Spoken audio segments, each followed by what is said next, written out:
Right, good morning. Hopefully you can hear me. I've still got the waterproof back on. Welcome to day 3 of the Great Glen Way. As you can see, the weather's not actually changed much today. Still raining.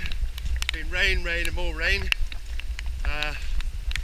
So the tent is dripping wet both inside and out, which meant I spent the night being dripped on. Everything's a little bit damp, but the forecast is for it to get better as the day goes on. The further towards Fort Augustus and Inver we get, the better the forecast. So sadly I've had to pack the tent away again this morning, soaking wet, but in the rain, and start plodding. Just left the youth hostel half-hour late,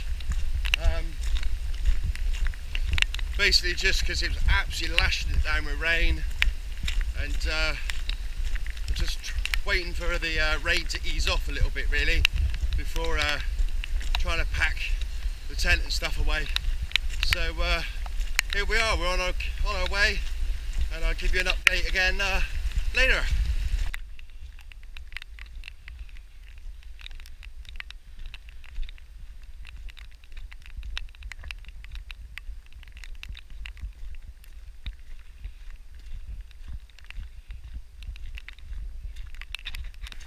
Right, just approaching Laggan swing bridge, where we cross the main A82 road. It's the main road between Fort William and Inver. From here we cross the road. The road continues up on the north side of Loch Coille, and we will head up through the caravan park, or holiday park. We head up the south side of Loch Coille.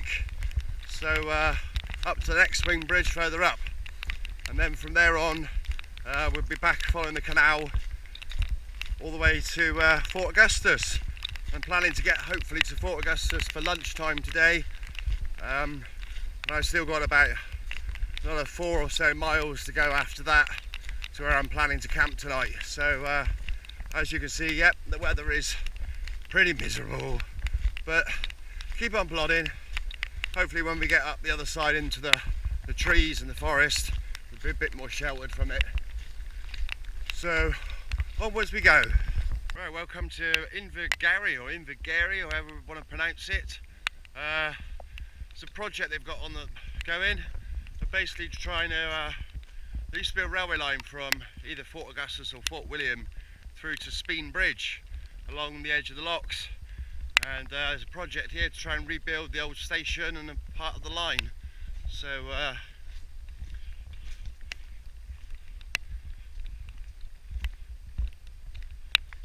making a bit of progress with it. Slowly, but I think it's a fairly new project because by the looks of it. Right, and onward we go then.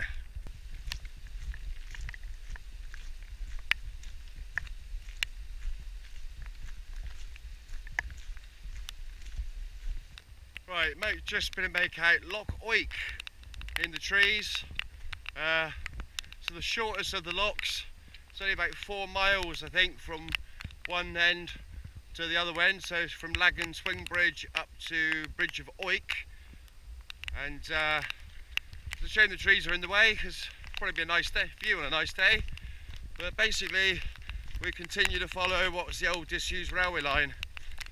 All the way up to Loch Coille. Like I said, it's about 4 miles along the loch, and then we cross over and follow the Caledonian Canal again all the way to Fort Augustus.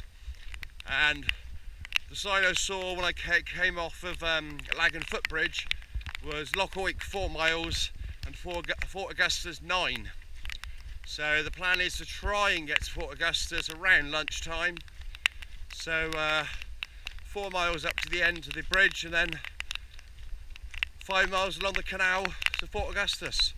And then after that, I've still got a few miles. So I think it's another 4 miles after that to tonight's planned campsite. But Still waiting for the rain to ease up. It's still pouring it down, but as I said, it's supposed to brighten up later, so hopefully it will, and hopefully I can get everything dried out properly. Right, onward we go. That's where I've come from. Another nice view of Loch Coille as we're heading up through and continuing on. The path along here is fairly sort of easy going actually. It's fairly level, and it's a good path, and nice and flat, being an old sort of railway line. Lots of little waterfalls and things along the way.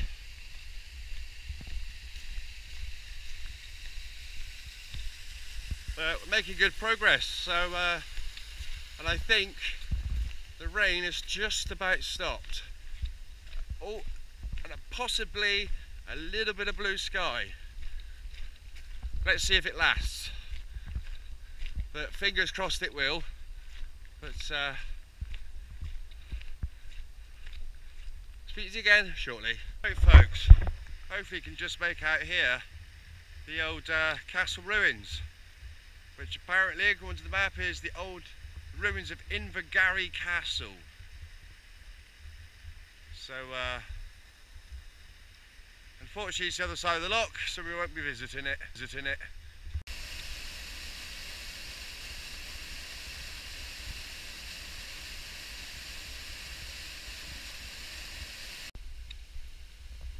Right, made it to Letterfern, or Lietterfern, or however you want to pronounce it. Another wild campsite on the edge of Loch Coille.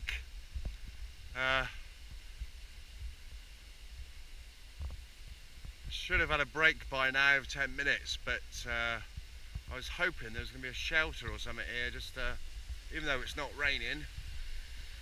It doesn't appear to be, so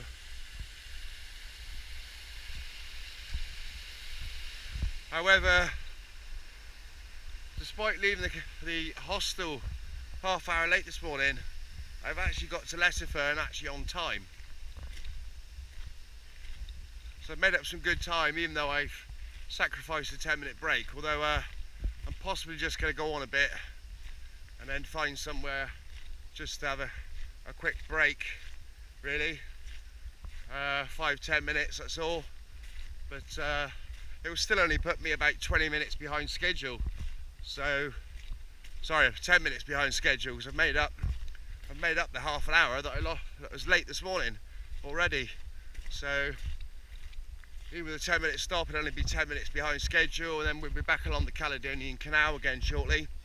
Again, nice easy flat walk along the towpath, so should make up even more time.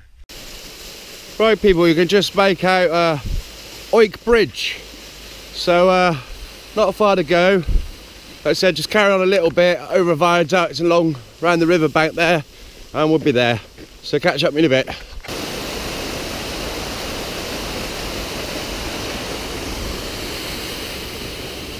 Right people, now at the viaduct, so just go over this viaduct and then left and around by the by Loch Coille, the last part of Loch Coille, to Coille Bridge, then rejoin the canal. So onwards we go. Right, just looking back down Loch Coille for probably the last time. Letterfern, where I stopped to have, you can see the island in the middle, that's about halfway up the loch from what I can see, and Letterfern is just this side where I stopped for my break earlier on. So way down the other side of that island, so like I said, the island's about halfway down. Beyond that, right in the trees in the distance, is where I camped last night. So Loch Coille swing bridge is just ahead of us. Just let a boat through, so I've missed it swinging, but might be another one in a minute. So we've done 4 miles, so it's another 5 miles now to let's have a look at the time. 10:21 it is now. Due to get to Loch Coille, this bridge here, at 10:24. So basically despite leaving half an hour late. I've stopped for a break and stuff, and I'm still here on time. So making good progress this morning.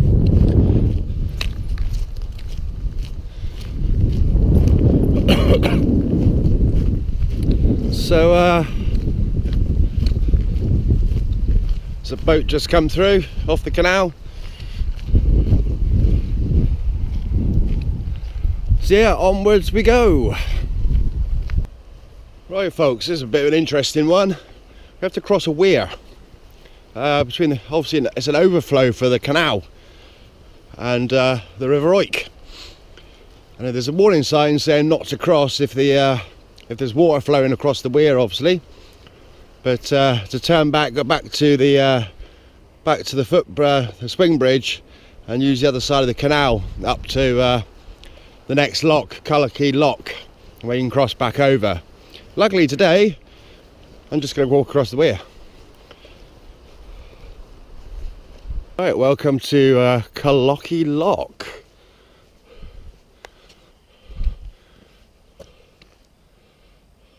And we're 5 minutes early, so all good stuff. Give you a view back towards the swing bridge where we've come from, and the way ahead.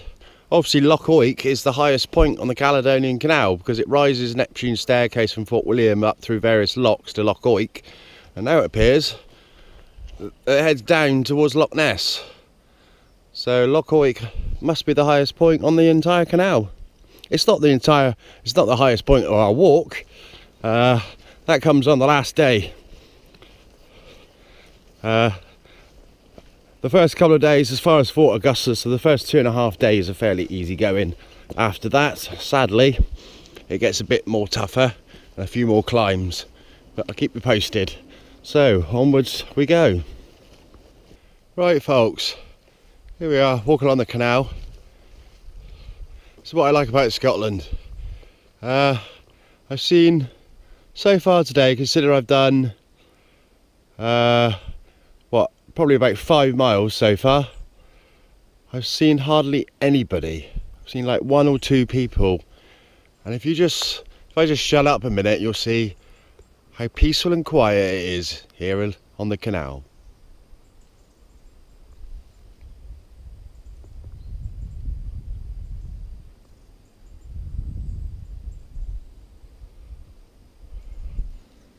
Absolutely wonderful. Peace and quiet. Right, and onwards we go.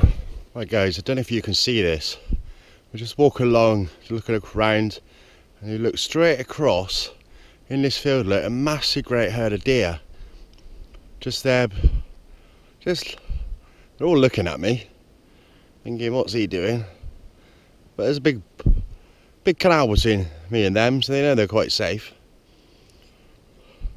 But just stroll along, massive great herd of deer, and still there's a couple of people wandering along slowly behind me, but still not really seen anybody today. Right people, just approaching Coille Lock, which is a bit of a surprise to me, to be honest. Well, it's not a surprise that it's there, but it's more of a surprise the fact that I'm due to get here at 12:04, and it's only just coming up for 20 past 11.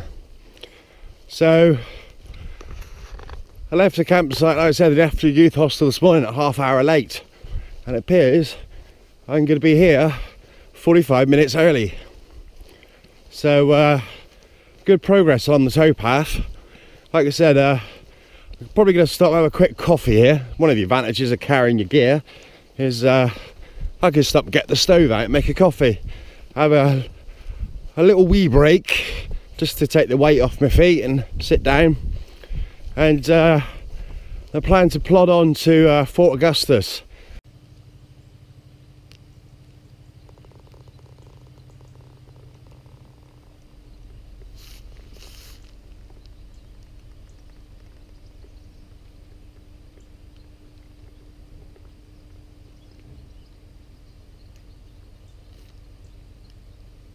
Folks, Coille Lock is behind us, so we've got 2.4 miles to go to Fort Augustus.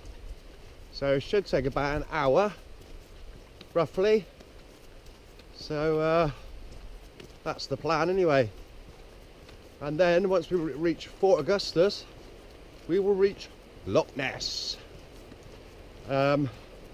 Basically then for the rest of the day and the next 2 days, we'll basically follow Loch Ness. We'll go sort of inland a bit, in and out, but all the way to Inverness. So 2.5 days almost done, and 2.5 days left to go. So catch up the little bit. Right, looking back at where we've come, right from South Laggan today. Let's just pan around, show you the view. And then just around the corner here is the locks and Fort Augustus. And I think there's 4 or 5 locks at Fort Augustus, but where it basically descends, the canal descends through the locks and enters Loch Ness itself. So literally just down the other side, running up through that glen and the mountains, is Loch Ness. So as I said, just round the corner is Fort Augustus, just coming into it. I'm going to stop and have some lunch here, and then it'll be about, what, just over 4 miles then to this afternoon to the campsite. So we're doing well. Not due to get to Fort Augustus till 1:05 for lunch, and it's just coming up towards, just gone 12:25. So about 40 minutes early. So I've got plenty of time to lunch, because I'm supposed to stop here for a 40-minute lunch break anyway. So, right, catch up again soon.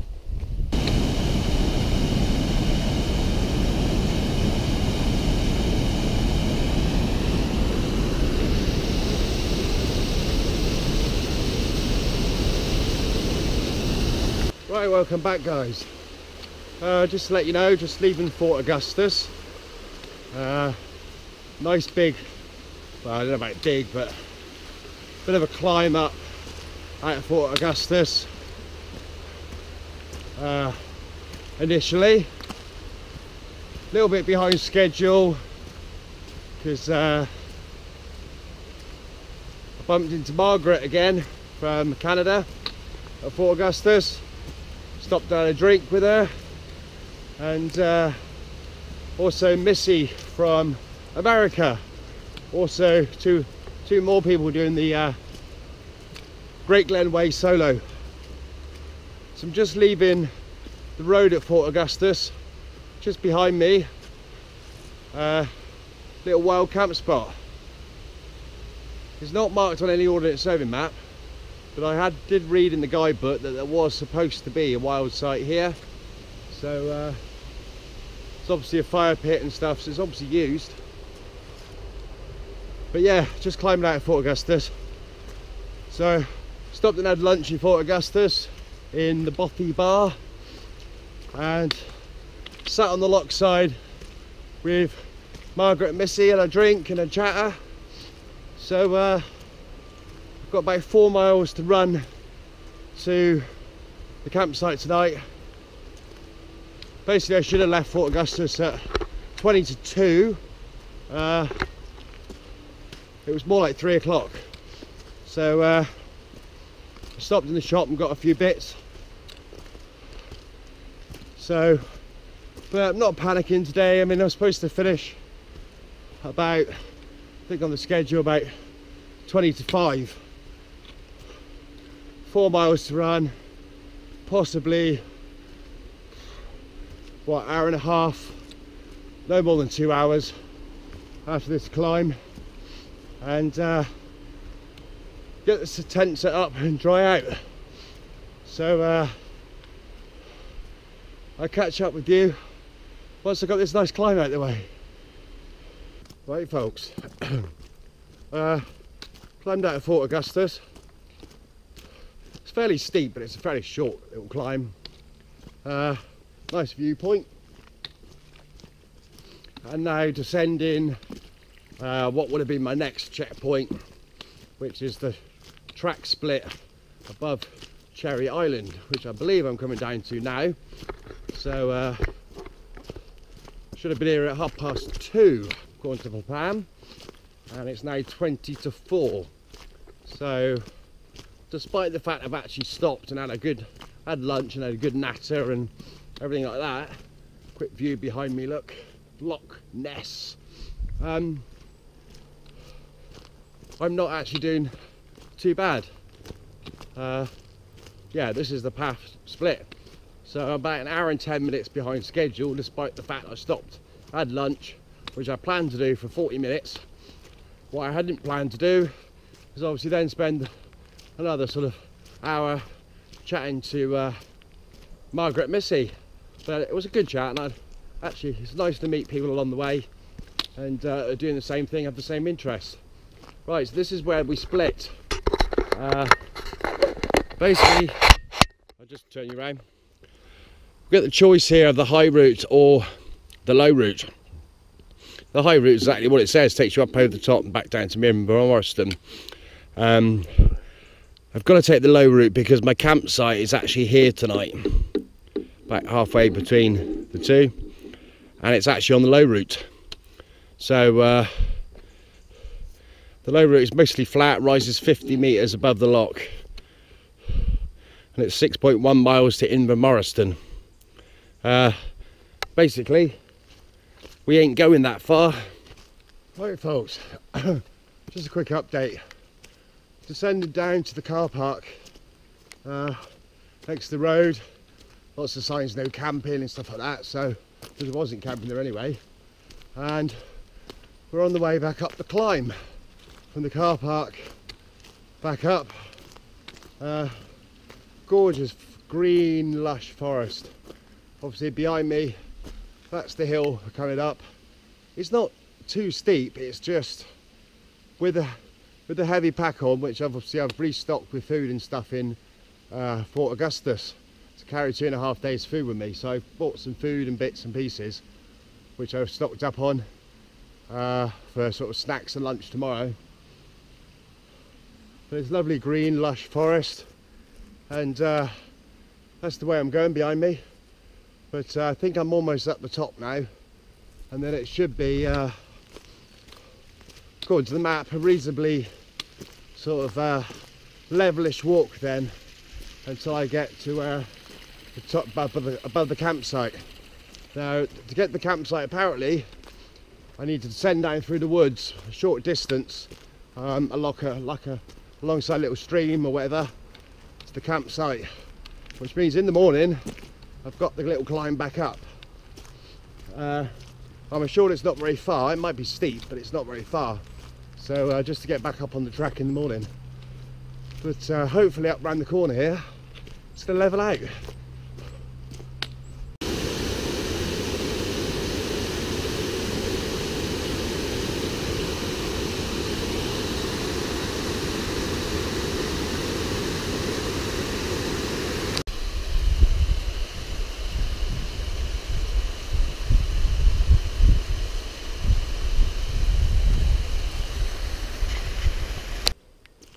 Right folks, finally made it to Inver Coille campsite where I'm staying tonight. So the track here above the campsite should have been here according to my timings at 4:40. No, let me just double check.